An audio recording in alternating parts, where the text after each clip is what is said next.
ये class 10th के chapter 2 nationalism in India का सेक्शन 3 पर है। टुवार्ड्स द सिविल डिसोबीडियंस इस सेक्शन का नाम है। पिछले क्लास में नॉन कोऑपरेशन मूवमेंट के बारे में बताया जो 1921 में शुरू हुआ था जनवरी के महीने में, और फरवरी 1922 को यह खत्म हुआ। उस समय इसके खत्म होने का जो कारण था कि 1922 के फरवरी महीने में चौरी चौरा जो कि गोरखपुर के पास है, यहाँ जो है तो एक पीसफुल प्रोसेसन, एक शांतिपूर्ण जुलूस वायलेंट हो गया।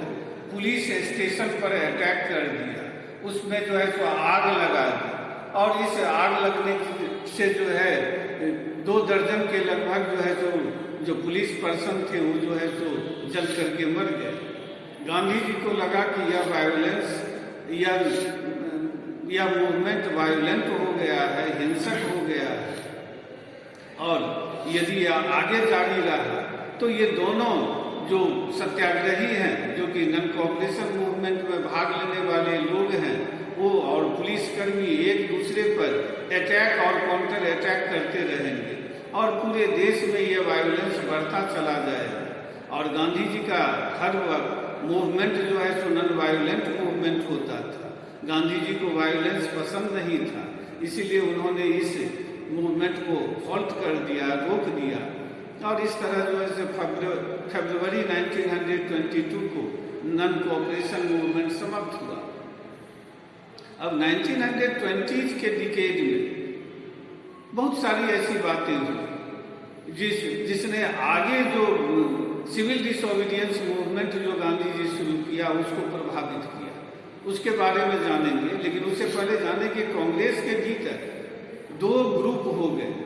एक ग्रुप का कहना था कि इस नॉन कोऑपरेशन ऐसा मूवमेंट जो लंबे समय तक चलता है, ये उबाऊ है, बोरिंग है, ये टायरिंग है, थकाऊ है, और ये लोग चाहते थे कि इस तरह का मूवमेंट, मास मूवमेंट शुरू नहीं हो, बल्कि उनको लग रहा था कि जो प्रोविंशियल लेजिस्लेटिव काउंसिल का इलेक्शन होने वाला था उसमें भाग लिया जाए और उसमें सफलता प्राप्त करके और काउंसिल के भीतर गवर्नमेंट से पर प्रेशर डाला जाए कि वो रिफॉर्म करें, एडमिनिस्ट्रेटिव रिफॉर्म लाएं, उनको यह समझाया जाए कि इनका जो है तो ये काउंसिल डेमोक्रेटिक काउंसिल की तरह काम नहीं करता है, इसको ज़्यादा डेमोक्रेटिक बनाने की ज़रूरत है।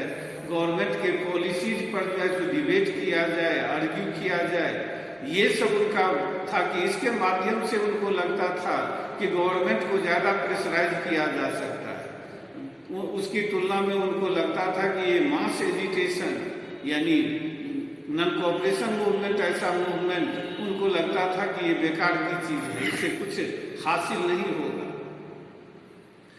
अंत में दोनों ग्रुपों के एक ग्रुप जो था मॉडरेट ग्रुप था जो ऐसा सोचते थे, जिसके बारे में बताया अभी। दूसरा ग्रुप जो था वो यंग ग्रुप थे, जिसके जवाहरलाल नेहरू, सुभाष चंद्र बोस जिसके लीडर थे। वो लोग चाहते थे कि इस तरह का मास मूवमेंट और चलाया जाए और ज़्यादा एग्रेसिवली चलाया जाए। दोनों ग्रुपों के बीच यह विवाद जो था तो उस समय खत्म हुआ जब मॉडरेट ग्रुप एक स्वराज पार्टी नाम से कांग्रेस के भीतर ही एक अलग पार्टी बना लिए गांधी जी के सहमति से, और वे लोग काउंसिल के इलेक्शन में भाग लिए, और बाकी जो इधर ग्रुप थे यंग ग्रुप, वे लोग जो है अगले मूवमेंट की तैयारी करना शुरू कर दी। इस बीच में 2 इम्पोर्टेंट घटना घटी। एक घटना घटी कि 1920 के डिकेड में ही वर्ल्ड में जो है द ग्रेट इकोनॉमिक डिप्रेशन का दौर शुरू। 1926 के बाद जो एग्रीकल्चरल प्रोडक्ट था उसके प्राइस बड़ी तेजी से फॉल करने लगे इंटरनल मार्केट में, और एक्सटर्नल मार्केट इंटरनेशनल मार्केट में एग्रीकल्चरल प्रोडक्ट का डिमांड बहुत तेजी से कम हो गया, डिक्लाइन करने लगा, जिससे जो बड़े बड़े जो किसान थे जो एक्सपोर्ट ओरिएंटेड क्रॉप ग्रो करते थे, जो विदेशों में बेचने के लिए अपन फसल उपजाते थे, उनको भारी नुकसान हुआ। उनको अब समझ में नहीं आता था कि जो प्रोडक्ट उन्होंने ग्रो किया है, उपजाया है, उसको कब बेचे, क्योंकि तेजी से उसकी कीमत कम हो रही थी। और दूसरी बात थी कि अब उनको इतना ज़्यादा नुकसान हुआ था कि गवर्नमेंट को टैक्स या रेवेन्यू देने की स्थिति में नहीं थी।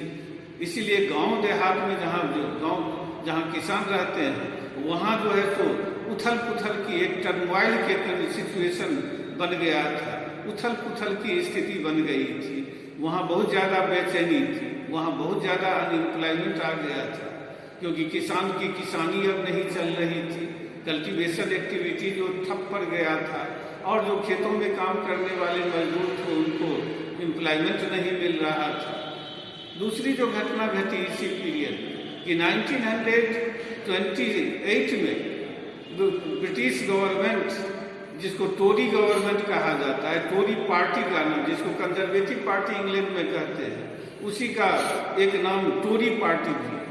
तो टोरी गवर्नमेंट से कंजर्वेटिव पार्टी की गवर्नमेंट, इंग्लैंड में बेसिकली दो पॉलिटिकल पार्टी है, एक कंजर्वेटिव पार्टी, एक लेबर पार्टी। तो इस टोरी गवर्नमेंट या कंजर्वेटिव गवर्नमेंट ने एक स्टैट्यूटरी कमीशन बनाया। स्टैट्यूटरी का मतलब होता है इंस्पेक्शन। तो इंस्पेक्शन कमेटी बनाया, जिसका काम था कि 1919 में जो एक्ट बनाया गया था और जिसके हिसाब से जो रिफॉर्म लाया गया था, इलेक्शन कराया गया था अलग अलग प्रोविंस में, और जो गवर्नमेंट बनी थी प्रोविंस में, उसका फंक्शनिंग किस तरह से हो रहा है, प्रॉपरली हो रहा है कि नहीं, क्या प्रॉब्लम आ रही है, ये सब का इंस्पेक्ट करना उसका काम था। और दूसरी बात कि आगे किस तरह से रिफॉर्म लाया जाए, उसके बारे में इंडियन लीडर से कंसल्ट करना था, और इसके बारे में एक रिपोर्ट जो है जो ब्रिटिश गवर्नमेंट को उसको देना था। लेकिन ये कमीशन जो है स्टैट्यूटरी कमीशन बनाई गई, इसके जो है जो चेयरमैन थे सर जॉन साइमन। इस कमीशन में 11 मेंबर थे, लेकिन ऑल वेयर ब्रिटिशर्स, लेकिन सभी के सभी अंग्रेज थे, एक भी इंडियन नहीं था। तो एक ऐसा कमीशन जिसको इंडिया के बारे में फैसला लेना था, लेकिन एक भी उसका मेंबर इंडियन नहीं था। ये बात इंडियन लीडर्स को बहुत ही नाराज किया। सारी पार्टियां जितनी भी थी, वो इंडियन नेशनल कांग्रेस हो, इंडियन मुस्लिम लीग हो, और अदर जितने भी पार्टी थे, ये सब एकजुट होकर के इस साइमन कमीशन का विरोध करने का फैसला किया। जब यह पार्टी 1928 में मुंबई में जब यह कमीशन के लोग पहुंचे, तो वहीं से साइमन कमीशन गो बैक का स्लोगन के साथ इनका वेलकम किया जाने लगा। जगह जगह ब्लैक फ्लैग, काले झंडे इनको दिखाए गए, और पूरे जहां भी पूरे देश में गए, एक भी पॉलिटिकल लीडर इस कमीशन के मेंबर से मिलने से इनकार कर दिया, और जगह जगह इनका विरोध हुआ।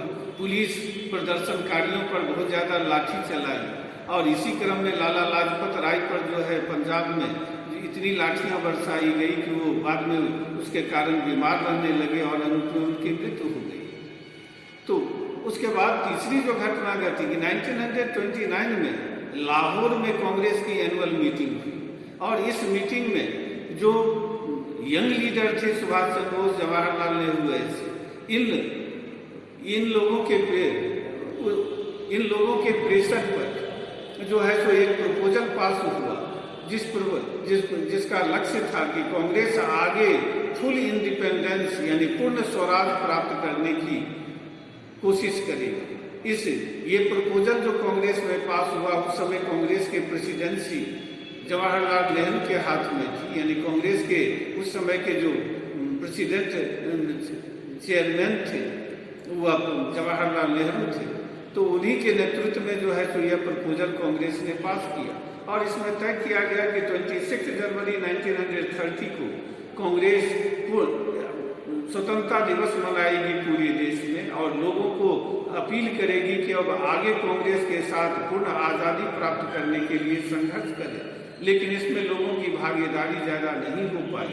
इसीलिए गांधी जी को लगा कि इस पूर्ण स्वतंत्रता के प्रपोजल के साथ जो है सो ऐसे विषय को भी इसमें आगे शामिल किया जाए जो एवरीडे लोगों के लाइफ से जुड़े हुए मुद्दे हों, जो उनकी दैनिक जीवन की जरूरत से जुड़े हुए मुद्दे हों। इसलिए उन्होंने नमक ऐसे विषय को अपने आंदोलन का एक हिस्सा बनाया, जिसके बारे में अगली क्लास में बात करेंगे।